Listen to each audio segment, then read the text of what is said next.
আসসালামু আলাইকুম।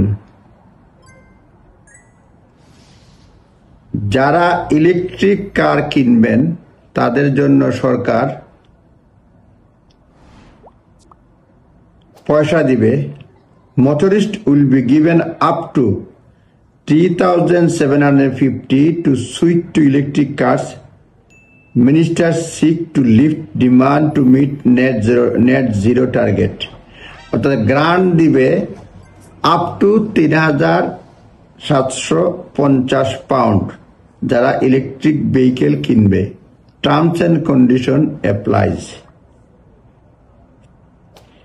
Drivers buying new electric vehicle with a list price of £37,000 will be eligible for discount.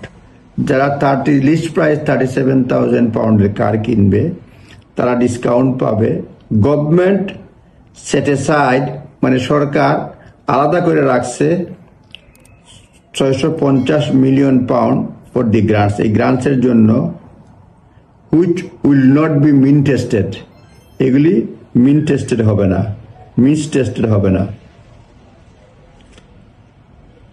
এই থাকুক আজ পর্যন্ত এই ভিডিও।